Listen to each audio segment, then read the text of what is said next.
Hello and welcome to episode 20 of Fergo and the Freak. I'm that bloke from Rugby League Project, Andrew Ferguson. You can catch me on Twitter, usually posting stats about 2 a.m. at Andrew RLP. And joining me as always is the glorious League Freak, who you can also find on Twitter at League Freak. How you doing today, Cobber? I'm really, really happy. How are you? I'm pretty happy too, mate. We've had a pretty good discussion off air, and it's man. Stick with us, people. There's a golden nugget coming up at the end you don't want to miss. At the end, you have to stick around to the end. It is just the best. The amount of digging around we did just for the final details on that is, you're gonna love it. It's gorgeous. Stupid, yeah, it's great. Oh man, okay. All right, well, before we get there today, we're going to discuss English Rugby League and the promotion and relegation system. Mm-hmm. So, a bit of a quick rundown. After the game's debut season in 1895-96, the comp was split into two to form a Lancashire division and a Yorkshire one. In 1902-03, this changed to first and second division. However, after just 3 seasons, all teams were brought together into one large comp. And that system stayed in place for all but 3 seasons between 1905-06 and 1961-62. There were 3 other seasons in that period, which was during the war, where drastically shortened seasons were split into Lancashire and Yorkshire divisions again. In 62-63 and 63-64, they again split into 2 divisions, but merged together in 64-65. And then in 1973-74, first and second division again were made to happen again after splitting away from the big major competition there, and that was the first time in the current system where we've actually had first and second division permanently in place. Third division then began being dabbled with in 91-92. It came and went for a few years there, and then became a permanent division in 2003, which is where we are now. We've now got Super League, we've got Championship and League One, which are your top 3 divisions in that order. So today we're going to look at the promotion relegation system and discuss whether it's the right system for the English Rugby League game over there, and if it is, how can it be tweaked? If it isn't, how can we replace it? I guess, and moving on from there. So we'll go over to you, mate, and get your early thoughts. Yeah, well, I've always been against promotion and relegation, and anybody that is English that I've talked to over the years understands my thoughts on it. I just think that it's a club-destroying system. It's one that doesn't allow anybody that's not at the top of the league to build for any sort of future. I think that it is a false promise for teams in the lower divisions to look to outspend themselves and spend beyond their means. I really don't like it at all. I don't think that it works for English Rugby League whatsoever. And I think that there are much better systems in place that would allow the game to actually build and grow rather than have this trapdoor waiting and threatening a lot of clubs in the top division, or having a carrot dangled in front of lower division clubs where instead of trying to build for 10 years' time, they kind of look towards building for, the next 12 to 18 months, because if they can jag a promotion, there's a lot of money on offer there, and it sets up almost this false promise of, look, if we get into the first division, we'll be right, we'll be on our way then. But as soon as you get into that first division, you've got that trapdoor waiting right straight away. And I just think that it's not a good system to build a sport, and that's something that English Rugby League needs to look at, is to build, rather than having a system in place that kind of undermines building a club. Yeah, I fully agree. I've always been curious as to why the English Rugby League have persisted with essentially a soccer idea, in my view, promotion relegation. To me, it makes no sense. But I suppose I'm speaking from someone who's never had to live through it, being in Australia.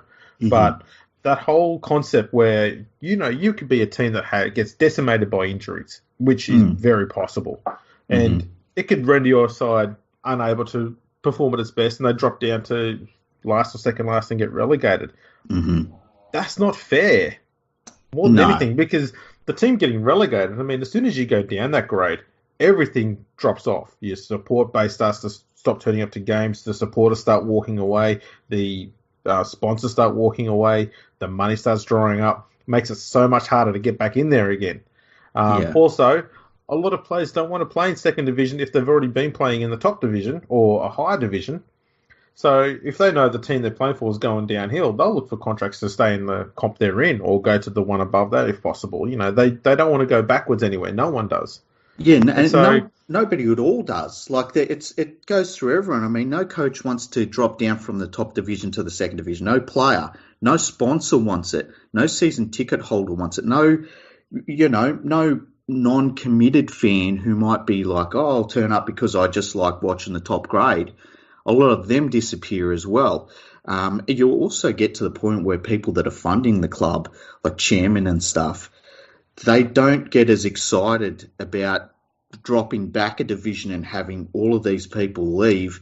They start thinking to themselves, well, why am I tipping money in? Not just because it's not just about keeping the club alive. It's about, well, I was tipping all this money in to be a Super League club, and obviously that didn't work. And now I'm supposed to be tipping money in to pay for a second division team, and it's just the commitment level drops, and that's a natural process. That's something that you can't have regulations against. It also stops, for instance, a club that might be in the lower part of your top division, who might have a good junior base, who might have a good supporter base, but they can only really offer everyone from sponsors to players to coaches. They can only offer a certain amount to those groups because those groups know that, as you say, a bad run with injuries or just a bad run of results, and they might be in the second division. And who wants to commit to that? Not very many people do.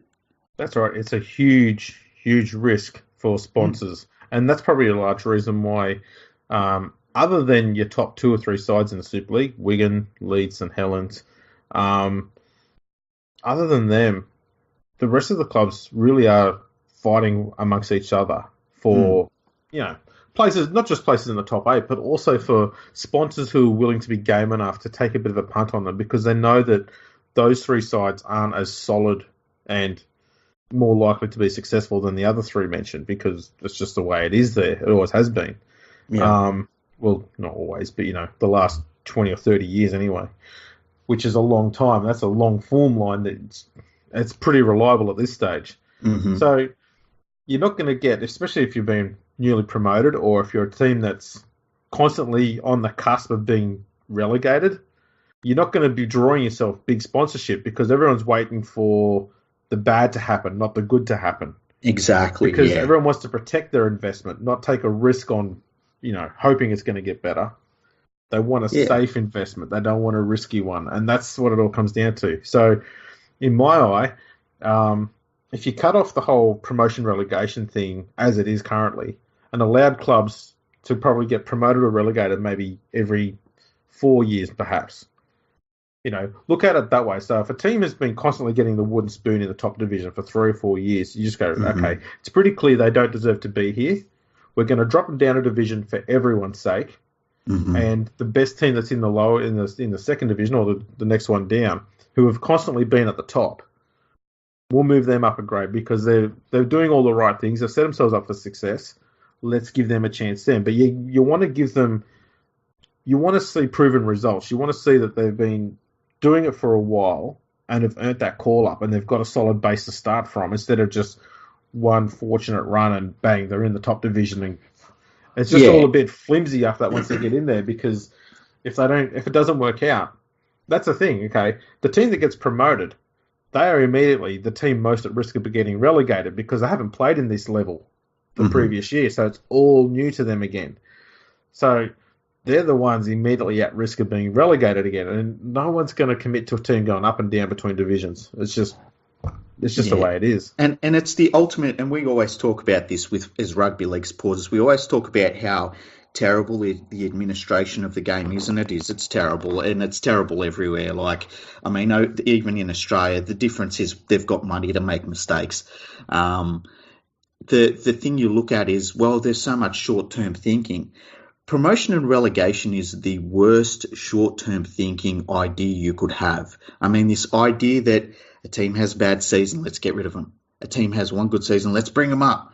It's the worst in short-term thinking that you could possibly have, and to make it part of your rules is just silly, in my opinion. The other thing that we've seen in Super League is that over the course of Super League, we have only had a few teams that have been successful. And the teams that have been more success, even in that very small group of teams, the teams that have been way more successful than everyone else, earlier on was the Bradford Bulls, and then it went into the Leeds Rhinos. And I know that St Helens and Wigan have been there or thereabouts, but if you're looking for the teams that you could say were dynasties, have been dynasties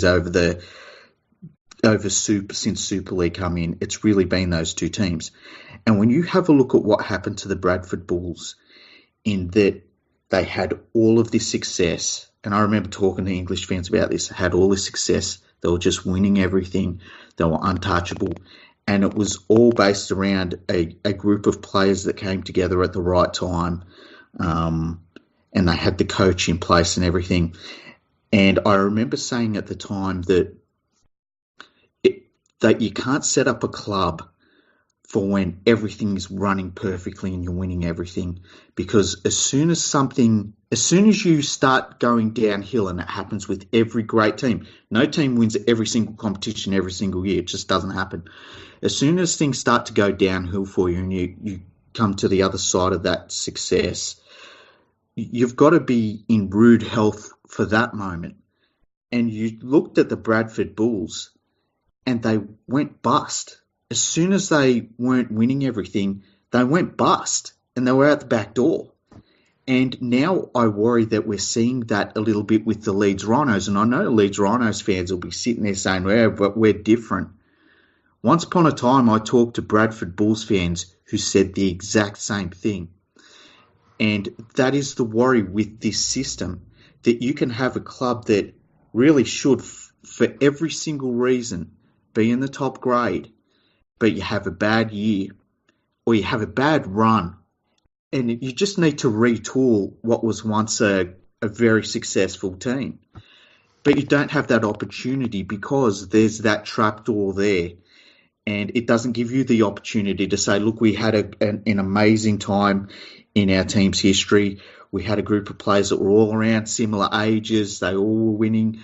But now that they all retire very quickly, or we have to move them on very quickly, we can't say, look, in 5 years' time, we can retool with a bunch of youngsters. We can get back to being a good club once again. You don't have that opportunity, even if you're a champion team.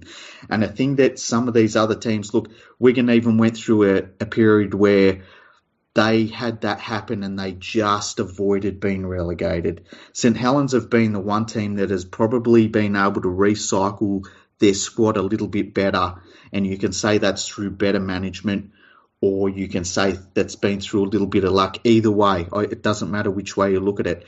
But even for these top sides, you can see that there's that real danger for them that relegation poses, where a top side just can't be given the time to put themselves together. And it's almost as though, if you look at the teams in Super League, there's almost three different categories that you see, in that the top sides, the champion teams, there's a danger for them.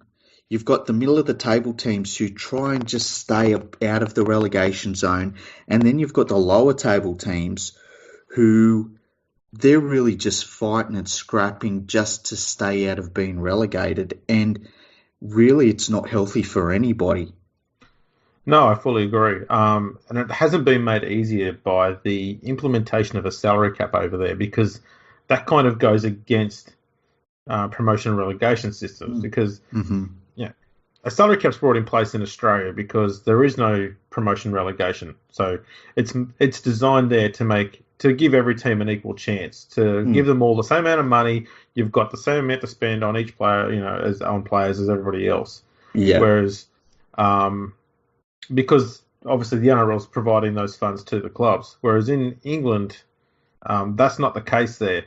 So the clubs that have got the big money, like Leeds and Wigan and St Helens, they can spend a bit more. Well, they were able to, but now they've got to put a handbrake on that because they've got a salary cap there.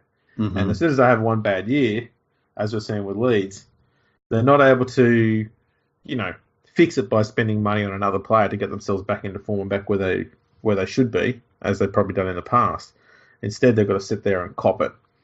So with that in mind, it's sort of helping push players. Sorry, it's okay. I was just saying, it's sort of helping push teams, even the strong ones, closer to relegation. Yeah, exactly. Which is not. I don't see how that's a smart move in any way whatsoever. No, and even if you account for the fact that the top teams in Super League, they have the salary cap, but then we know there's the other salary cap, right? And they find ways to get talent that other teams could never afford somehow. I think it's pixie dust, but I'm not accusing any club of doing anything illegal. I just think it's, magic. Well, look, I'll just say, look, I think one of the things though is people, even with the salary cap in place, people will pick Wigan, Leeds, and Helens over other clubs, even if they're offering the same size contract, because the chance of winning something at those three clubs is greater than at the others. Yeah, and the stability players are still driven by success. Yeah, the stability of your contract too. You can sign, say, a 3-year deal at, say, for instance, St Helens, and you can be pretty assured that within that 3 years, you're not going to have your team be relegated and the club say, "I'm sorry, we can't afford your contract. You have to look elsewhere." It's a pretty stable environment. That's right. So yeah. Well, let's have a look at some of the statistics that we've been able to bring together. I mean, the first thing to look at is the promotion and relegation has not actually been in place that many seasons when you look at the overall history of British Rugby League. No, that's right. As I said, it's only been permanent since 73, 74. Mm-hmm. So we're looking at, 45 years, 46 years. And the other statistic to look at, because I've talked to British fans about this for a long, long time now. They say that if it's not ingrained in British Rugby League's history, at the very least, it's ingrained in British sporting history. And so we had a look at the other British sport that uses promotion and relegation. And we looked at the number of premiers that they've had since 1988, it was, because we wanted to do 30 years, because 30 years is a damn good sample size. And the only league that we come up with that had less premiers in that time, and a top league, we're talking top of the line now, we're not talking about some weird, fourth division in, Lancashire or something. The only top of the line big commercial league we could come up with less premiers was the Scottish Football League, which has only had 2 different teams win it going back to 1989, and that is either Celtic or the Rangers.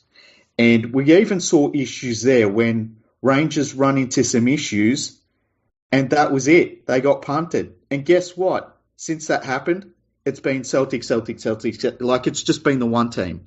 So don't give me this idea that is a good thing even for Scottish soccer or Scottish football, because, well, guess who's going to win it next year?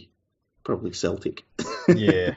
It's this is a crazy thing too, okay? Probably since the time that they went to this 2-division system, mm-hmm. They've only had 11 different teams in those 46 years win the top title. That's crazy. And only 5 back to 1986. 5 different champions since 1986 it's not good. It's not healthy. It's not healthy for competition. And I just find it hard to believe that having such monotonous regularity with your competition is such a bad thing for trying to advertise and trying to get people in other areas invested in it. Because at the moment, Wigan, Leeds and St Helens, they are propping up the entire competition. If those three clubs disappeared tomorrow, what chance is there that rugby league exists beyond 10 years? Because that's the situation I'm looking at right now, is that how can you argue against that? And it's because they've been allowed to, because of the system there and the way they're set up, they obviously run better than all the other clubs. It's meant that they dominated so heavily over everybody else that no one else has had a look in. You had Bradford win a few titles there in the early 2000s. That's it since Widnes had a winning run at the late 80s. Yeah, and that's crazy. And you've got to look at it from a whole game perspective as well. If you're running, say, Wakefield Trinity, how do you go into a season and say, buy season tickets, we're putting together as good a side as we can, but statistics suggest we are no chance at all of winning the title? Because if you go back, you've got to go back a long time since they were the champions. And under this current system, it's a closed shop, basically. There's only a couple of sides that can win it, and they will win it. And until we see different, it's not out of the realm of possibility that they're going to keep winning it again and again and again. It's very hard for these teams that are below those top sides for them to sell anything. I mean, how do you sell it to a top coach? How do you sell it to a sponsor? How do you go to a sponsor and say, look, we know what you want. You want to be the headline act in the headline events. We're sorry, we can't give that to you. You'll have to go to Leeds, Wigan or St Helens for that, but we can't give it to you. And it just undermines everything. And I'm talking about teams that are mid-table here. How do you do it if you're the London Broncos? How do you do that? How do you say win no chance? But come on board, because magic. You never know. It just doesn't matter. Yeah, it's like, well, it just makes no sense. Well, you've got to look at it from a whole game perspective, because I always say that the strength of a competition isn't based on the strongest team. It's based on the weakest team. And that's the thing that NRL has going for it, and has always had going for it, that even the worst sides in the NRL, they're pretty damn good. Yeah, and that they don't need a huge amount of work to get better than where they are. But it's just the thing that's, I guess, frustrating here is that there's so much potential over there in England as well with that game, because it's been around so long. It should be doing better than it is. And at the moment, I believe that this promotion relegation system is denying them any chance of moving forward and getting better or getting bigger. Because it's not successful. No. If it was successful, you'd be seeing different teams becoming premiers and different teams having success. All we're seeing is the same three teams at the top all the time, and everybody else is just moving around the ladder and up and down competitions and stuff. It's not proving to be helpful in any way to anyone. If we have to look at the last time a team was promoted from second division into the top grade, they actually became champion or premier. Pretty sure you've got to go back to Wigan, who were promoted in 81, 82. That's a long time for a team to get promoted, and actually make success in the top division. Yep, and that's a completely different era of life. Forget sport, forget rugby league, life in general, and it just shows how broken this system is. And we were looking at different how many champions the Scottish football's top division has had. They've had more than Super League.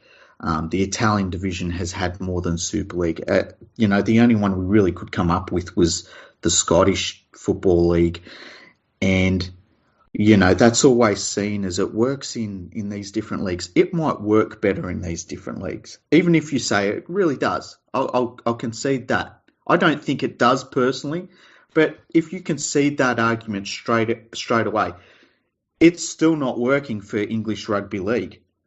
And like, so let's have a look at, because we come up with some statistics to line it up with the NRL, how many different premiers we've had in the NRL since in the last 30 years compared to English Rugby League. All right. Well, the NRL's had 13 different premiers since 1989-90, so that's over the last 30 years. The English Premier League, their top line soccer competitions, had 7 different champions, and the RFL's had 5. So that's Super League and the top division championship before that. Yeah, and they're massive differences. 5 in 30 years. That's not exciting at all. And I think we could probably say that the gap between the English game in 30 years ago, 89-90, and the New South Wales Rugby League was nowhere near as wide as it is today. No, not at all. And I think because it was in 1990 that the New South Wales Rugby League, which became the NRL, 1990 is when they brought in the salary cap. And it wasn't until it became, it wasn't until after Super League that it became something that governed all players in the side and became the thing that it is today. But what has been in place for the entirety of the game in Australia is no team's ever been in a promotion/relegation situation. And so let's have a look at that. So we'll look at what would have happened to the Australian League if we did have relegation in place. But what we're going to do, because our argument is that you can finish last in the competition, but you don't get a chance to build.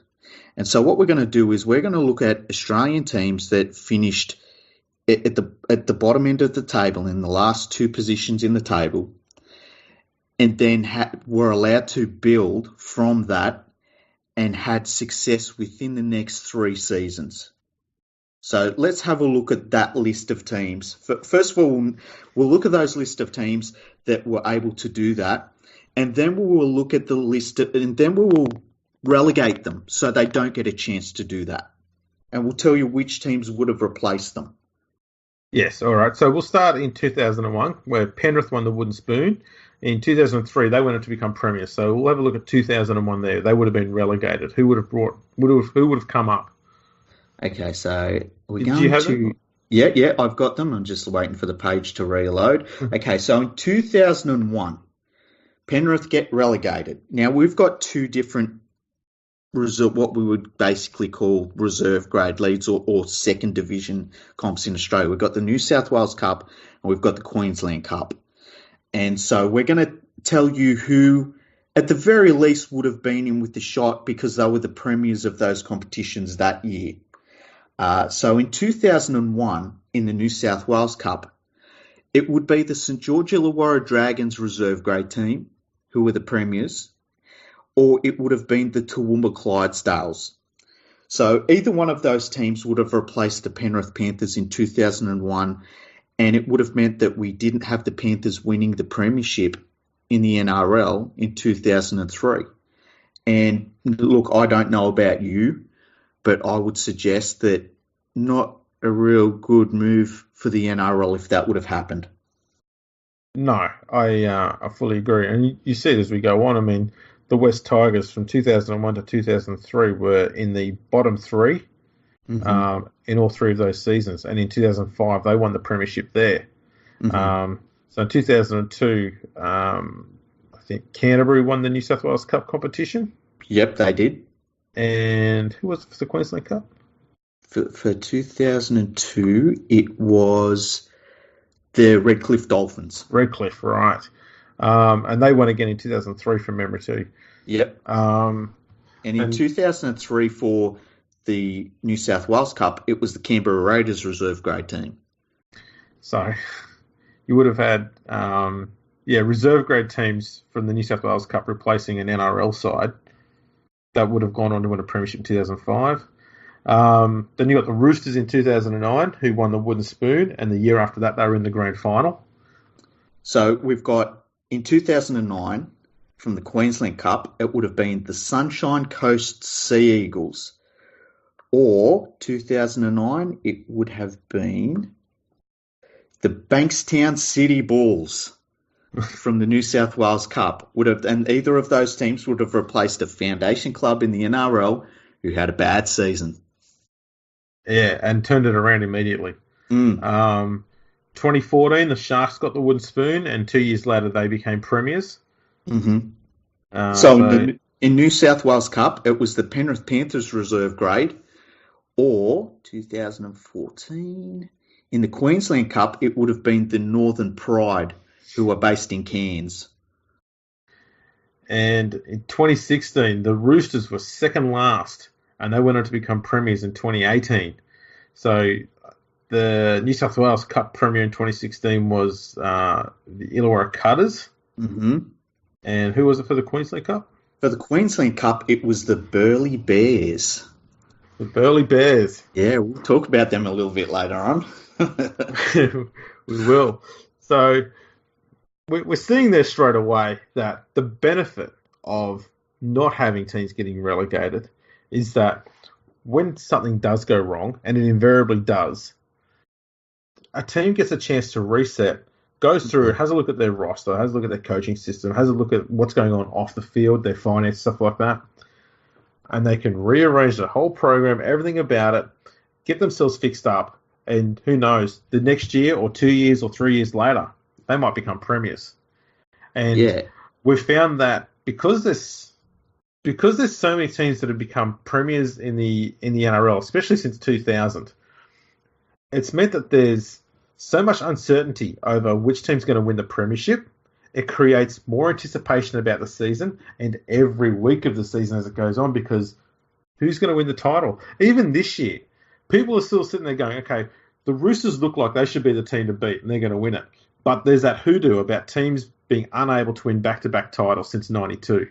Mm-hmm. And so it's straight away, it's in the back of your head, and you're automatically thinking, okay, so who's the next team that can take it? Is it going to be South, or is it going to be Canberra? Who knows? In 6 weeks' time, form's changed around. It could be Melbourne again. You know, Brisbane might be back up there. Penrith might have gone on a run. It's just too hard to predict. And that uncertainty is the one thing that fuels interest and gets sponsors involved and gets TV rights up, because you're not just showing the same 2 or 3 teams all the time on TV. You're showing all of the teams all the time on TV. Just that's more eyes on the game, more eyes on more clubs, which means more sponsors get involved with it. It just means more money. It's just more of everything. Whereas at the moment, you've got promotion and relegation in there. You're only going to get a few clubs that are going to get good sponsors because they're going to get the lion's share of all the attention. They're going to be on TV more often. They're going to be constantly in the top division. They're going to be on the winners' jumpers all the time. Mm-hmm. So all the rest are just struggling for what's left over, and it makes it hard to promote a comp when you know there's a 33% chance you're going to predict the right premier at the end of the year. It's going to be one of 3 teams. Exactly, and I look at my experience as a Penrith Panthers supporter in 2001, and I mean that season was terrible. It was terrible to be a Panthers fan around that time. And the Panthers are a development club. They're one of the teams that rely on their junior development, and when I say they rely on it, they're kind of rude in the sense that they've got more juniors than any other club in the world. But if you imagine watching that 2001 season, which was hard to watch anyway, you could see they were bringing in some talent. There were players in that 2001 team like a Luke Lewis, Luke Rooney, Reece Wesser. There were players in those teams that it gave you hope. It was like, you know what, we're terrible this year, but these young kids, they're bloody good. Like, they look like they could make something of their careers. And it just turned out that they ended up being premiers a couple of years later. But if we were going to get relegated, you'd watch that season and you'd say, wow, we're going to lose these kids. We're going to lose them to other teams. And they would have gone to top sides. They're not going to go to middle of the table. They're not going to go to lower table teams. They don't want to be relegated if they know their careers are going somewhere. But because we weren't relegated, we were able to keep those players. They knew that they were in the top division. They knew they could stick with their local club, and they knew that something would be built out of that club. And what was built from that team, and a lot of players left, and I mean, coaching changes, all sorts of things. What was built from that team was a premiership winning team. And you just do not have that ability under promotion and relegation. And there will be people that will say, well, if they got relegated, you get youngsters that are loyal to the club and they don't want to. And it's like, no. This is the modern day. Nobody wants to say, well, I'm the best player in the third division for my local town. It just doesn't work that way anymore. People don't put those players on their wall when they're putting up posters. They go for the stars. They go for I want to be a national hero. I want to be an international superstar. It's changed, and that idea that those youngsters want to stick with their local team, it just doesn't happen. They leave. Once they get to a certain level, they leave for more money. That's true. And, it's a repetitive theme, like what you said about Penrith there and all those juniors coming through. I mean, it happened again with the Tigers in 2003 when they had, players like Dean Collis, Benji Marshall, Bryce Gibbs, Liam Fulton, Robbie Farrow, Dean Hallertau, Chris Hyington. Yeah, it's such a big group of players there that were under the age of 22 who were all coming through at the same time. And 2 years later, if they got a bit of experience and they got a bit more used to the grind of the game, they come out and they win a premiership. Mm-hmm. And that never would have happened when they're in that transition phase where they were getting rid of a lot of the older players they'd first inherited when they, after they merged and a few bad purchases along the way. And they went through this process where they started getting the juniors coming into the side. And, when you bring young kids into any team, you're going to have a bit of a downturn in form as they get used to the step up. And it's almost like you're punishing a club for bringing in young players by having a relegation system, because clubs will fear bringing in too many juniors, even though they need to stay strong and relevant and move forward. But there's that fear that if we bring in too many, we'll start becoming unsuccessful. Then we might get dished, and then we lose the juniors to another club anyway. Exactly, and you're killing development. Like, development is a disincentive. The interesting thing with the NRL clubs is that you then get a club like the Sydney Roosters, who I'm willing to say is a franchise these days. They don't have a junior league. They do have a junior league, but it's not a local junior league. It's like up the coast somewhere. And even them, they were able to, as a franchise, attract players. They were able to say to top-of-the-line players that, you know what, we won the wooden spoon, but you can come here. We're still going to be in the top grade. We're aiming for the title. And they did. They won it. You just don't have that in Super League. And you don't have that in a promotion and relegation system. So if you look at the Leeds Rhinos, if they got the wooden spoon this year in Super League and they ended up being relegated, they couldn't say, look, obviously this team didn't work out this year, but let's target some top-of-the-line talent. Let's bring in some good youngsters that we maybe have on the books, and let's go for it again next year. Let's try and do better. They can't do that. They're relegated. They're going to lose so many of their players. They're going to lose stars. They're going to lose sponsors. That's a terrible system. That kills a club. Yeah, it really does. The same thing goes for clubs like, Lease Insurance and those teams that are constantly in that middle area going up and down between divisions. Mm-hmm. That can't be good for finances when you go up and everyone's all positive and happy and everything, and then you're not quite good enough there and you come back down a grade. And while you might be one of the top teams in the second division, you're in the second division. And you're not in Super League. The Lease Insurance was a really good one recently in that they basically had their sights set on Super League. They were really good in the second division, and when they couldn't get that step up to Super League, they were like, well, that's it. The chairman was like, all the money's gone. And you can't have situations like that where, the incentive is such that you have to make Super League as the top team in the second division for most of the season. If you don't make Super League, you're stuffed. You can't have that sort of incentive in place. And we've even seen Super League teams that not even bottom of the table teams. We've seen like mid-table teams where they just go broke mid-season, and they have to restart a whole new company like in a week to run out a team the following week. And it just is so bad. And that's not what you want. You want to build things. You want to have a long-term plan. You can't be always looking over your shoulder at death while you're also looking ahead at the impossible goal of winning Super League. It doesn't work.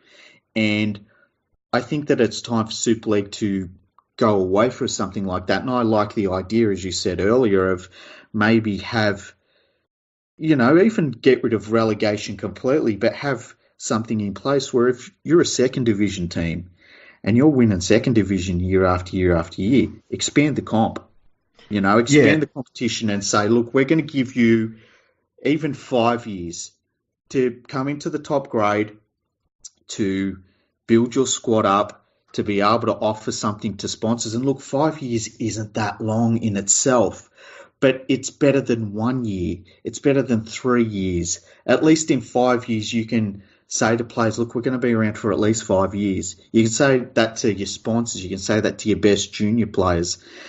And it at least gives you a chance, because anything less than 5 years, you're just treading water until you drop back down. Yeah, something's got to happen. I've long advocated too that I think Super League needs to have more teams in it. I think at the moment they've got 12 sides and all but 4 of them make the finals every year, which just seems absurd. Why not just put all 12 teams in the finals? There's only 4 missing out. It just seems crazy. So I'd be inclined to either they go back to having a top 5 final series, which they won't do, or I'd probably put in 14 to 16 teams in the Super League and try and get teams that are outside of that Northern England sphere. Try and get in some expansion sides. You put Toronto in there. Just try and have the game being spread over a wider area, which means a wider audience. Mm-hmm. And lock it down and say, right, this is how it's going to stay with these teams for at least the next 5 years. At the end of those 5 years, we'll go through and get the win percentage of each team over that period. And we'll also look at their finances, sponsorship money, fan base, that sort of thing. Look at all of those things, not just what they're doing on the field, and go, right, after looking at all of that, these are the 2 weakest sides. They can then play off against the 2 strongest teams under the same criteria in second division, and whoever wins games between those 2 in a like a little series between them, whoever comes out on top of that, the top 2 sides out of that little competition can come up into Super League, and the other 2 can go down. And if you have a bit more certainty over positions, it's going to help the game. It's going to help the clubs. It's going to help everything get better and stronger. Some teams, this is going to sound harsh, some teams don't deserve to be in the Super League. And it's not saying that because they're not good enough or they're badly run, anything like that. There's just teams that they just aren't there. And they've never really got there. Yeah. And they come from areas that they don't have the corporate base to ever compete with a team like Leeds. And there's just some areas where it would be wonderful if you could have the team compete. But there's just not the local infrastructure for it. And when that comes into play, and it's another thing with the expansion clubs that they're pushing along. I mean, you can't say that we're trying to expand the comp. And Super League desperately needs the likes of the London Broncos, Toronto, a second like that Toulouse. I mean, they desperately need these teams in areas that are actual cities rather than small towns, because to have most of the competition based in small towns, major sponsors look at those things and they just say, who you want us to be your major sponsor, but we're selling to small towns. That's not what we're about. That's how you get St. Helens Glass as your major sponsor for a top club. You want to be aiming for national sponsors. You want to be aiming for the big end of town. And when you don't even have a team in the big end of town, it's really hard to get anybody on board. Sponsors and television companies and broadcasters and all this, they want to be able to spread the word of the game and of their product and of their company to everyone, as many people as they can. It's all about catchment. And when you go to them saying, well, we're mostly based in small towns, you're on the back foot straight away. I mean, you might not even get, a meeting based on that. And so when you look to expand the competition, and look, it is very, very, very exciting to have Toronto. It is very exciting to have Toulouse. It is very exciting to have the London Broncos. They desperately needed those clubs in Super League. But you can't build those clubs up and you can't expand the competition when you've got the trapdoor as well, where they could be out the door. And you think of all of the amazing work that has happened with Toronto. Can you imagine if they come up to Super League for 1 year and then got relegated? Like, what do the backers of the club then think? What do the fans then think? It's a terrible situation and it can't go on. And even if you look to just combine the top two divisions in that would be absolutely insane if you did that. But even if you did that, that's a better scenario than promotion and relegation, because at least then you're giving some sort of certainty to those teams that are in expansion areas that you need to have in your competition. Yeah, I fully agree. Either that or they look at dishing out, licenses over a set period of time so teams don't go up and down. And so you pay for a license for as long as you can stay there for. Mm-hmm. If you can afford to buy a license for 3 years, well, then you get 3 years there. If you can afford one for 10 years, then you got 10 years. But, there needs to be something more solid, reliable, and because it's only going to help the game. That's the end point. Exactly. And you want to be, and it's interesting because Super League's at a funny point now that a lot of people in the game and at clubs and individuals and coaches and that, they're saying that because there's no real structure under Super League clubs, they're saying, look, we desperately need to have a competition that has a proper reserve grade underneath it. We need to have that same infrastructure that NRL clubs do, because, NRL clubs have all of the junior rep teams that they have underneath. And I'm not talking about just clubs. These are junior rep teams. You look at a team like Penrith, they've got hundreds of teams in their junior leagues. But then they've got their junior rep teams. And then they've got the reserve grade team. And you need that infrastructure to have a full club and it not just be a franchise. And now we're seeing Super League clubs saying that they need to have that in place going forward. And so it makes you question, because in an ideal world, and the way that we have it in the NRL is that our second divisions in the New South Wales Cup and Queensland Cup, they're the reserve grade teams. And I've always said that what should happen in Super League is that you should have Super League teams linking up with their second division club and making them the reserve grade side. And English fans hate that idea. They hate the idea that their local second division, and I'm just calling that the second division team to simplify it, their local second division team would be a feeder team into a Super League team. They hate that idea. But the alternative is that your second division team is just irrelevant for the most part anyway. And it misses out on funding that they would get from that Super League club. It misses out on good young players that Super League club might put into that team. It misses out on players that are maybe, fringe Super League players that would be dropped back or come in and out of that team. It works really well over here in Australia.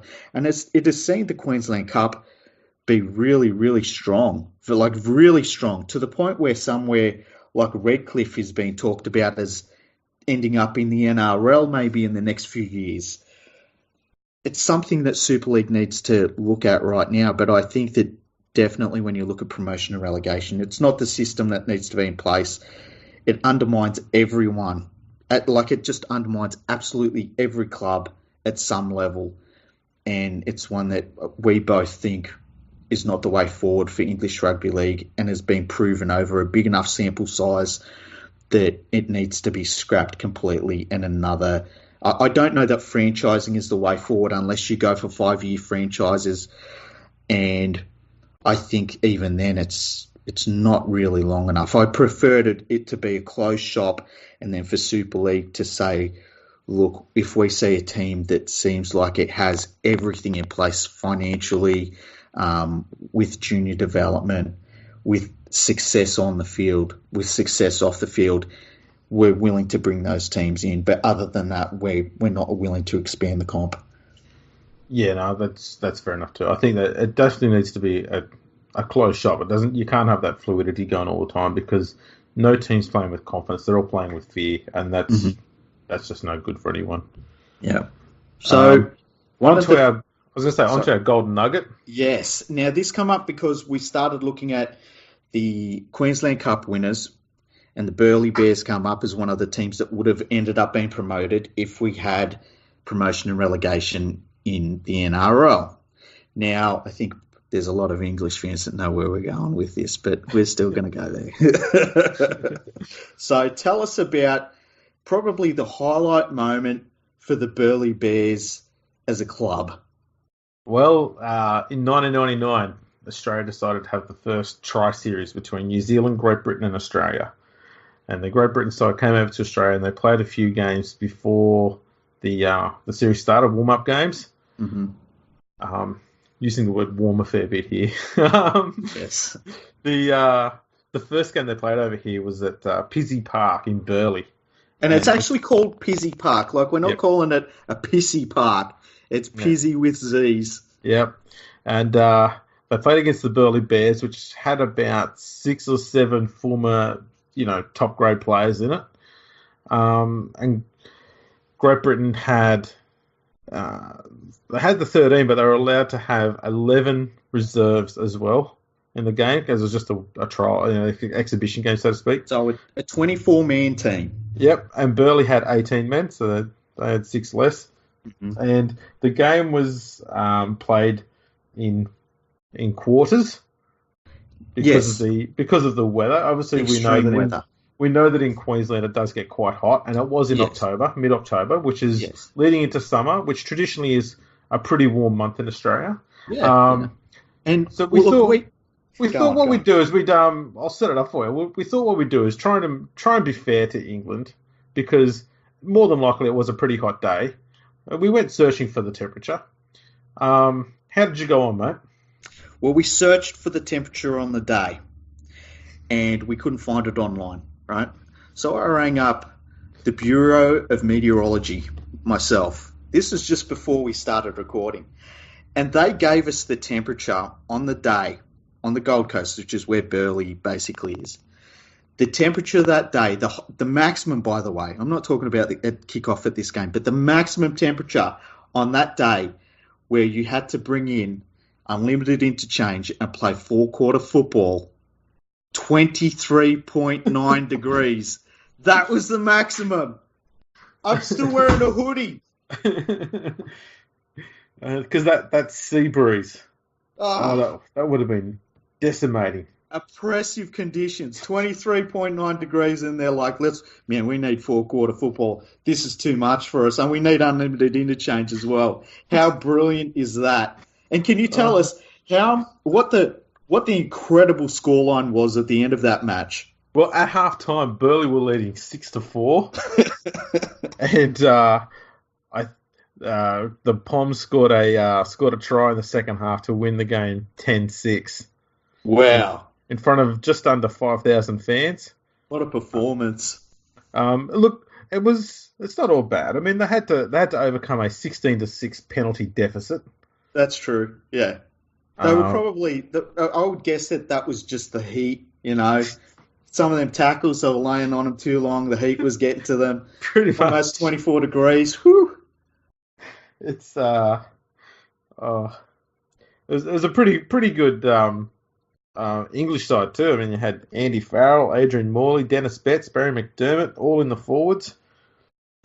That's pretty much it.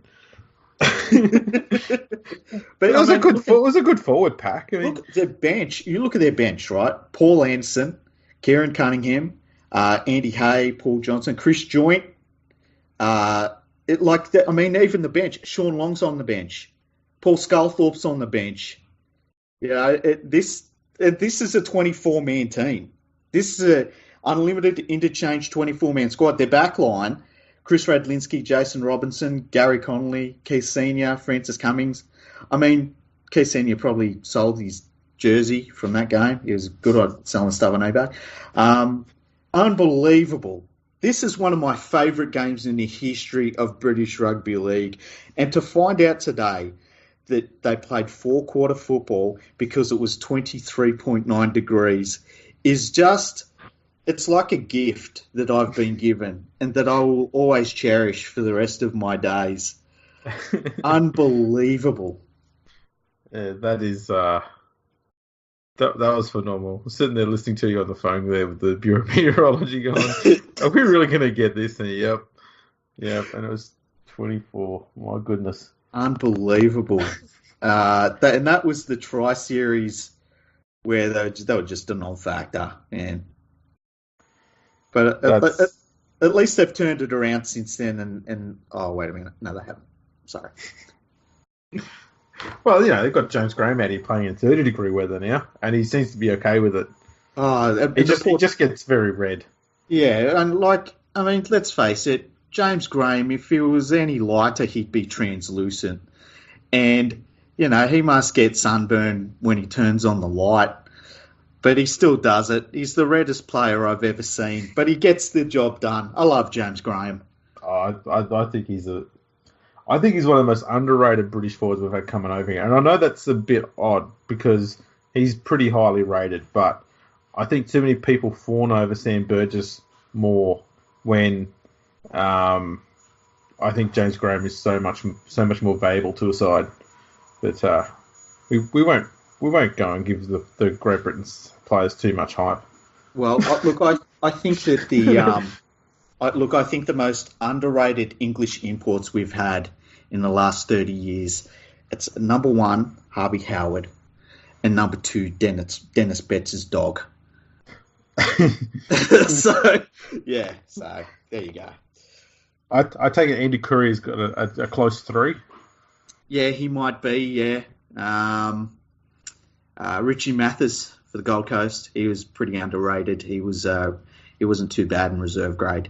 So there was a player, and I can't remember his name, and I'm going to have some PTSD moments here. This is my NAM, where Matthew Elliott brought over an English player, and I can't remember his name. He never played a single game of first grade for us. And it was like, I remember even English fans were getting in touch with me saying, what the hell is this? And I was like, I don't know. I can't tell you. I don't know what he's thinking. And I can't remember the dude's name, and it's not his fault.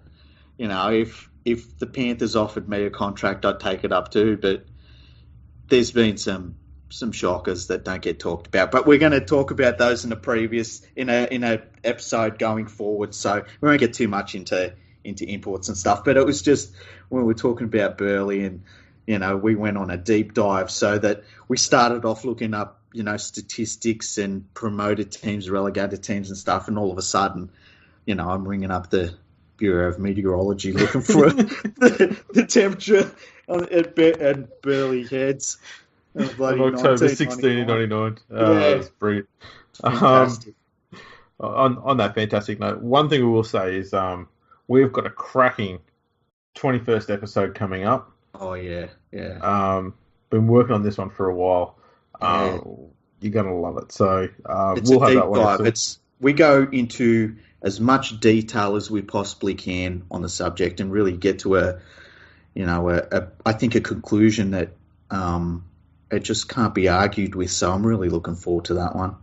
Yeah, I'd probably say our best episode yet. Would you? Definitely, yeah. With all of the research that we've done on the subject, and it's very rare that you get a lot of times you get situations in the game that just aren't black and white. And I think that this one, once we looked into it, it was so black and white that it was like, wow. So I really can't wait for that one. Yeah, no, so that'll be we might try and get it to you this week. Yeah, we it's a might put little it out bit. on Sunday, I think, just to end the week with. It'll be a nice one to, you can sit there Sunday night, chill out, and have a listen to it. Yeah, no, yeah, it's a good idea. So yeah, keep your eyes and ears peeled for that one. Yeah, we'll wrap it up. Obviously, you Hmm. can find us on YouTube, like and subscribe all the videos on there. Give us 5-star ratings on iTunes. Freaky's going to follow every single person who subscribes. Just send him a screenshot of you doing that on iTunes. Yeah, if you Or just take a screenshot, send it to me. Even if you take a screenshot of or a picture of just you listening to it in your car or something, anybody that does that, likes, subscribes, send it to me on Twitter at League Freak, and I'll follow you automatically. It's just a slam dunk follow. So, because we love all of the support that you lot are giving us, it's been absolutely fantastic, and it does not go unnoticed. Every time you retweet something or share something, we wish we could give something back to everybody that did it, and there's not much we can really give back outside of just we'll follow you. yeah. So no, yeah, get on there, get into that. As I said, you can find him on Twitter at League Freak. I'm there at Andrew RLP. Yeah, that's pretty much it for this episode. Yeah, it was a good one. I enjoyed it. Absolutely, and yeah, we'll catch you all later.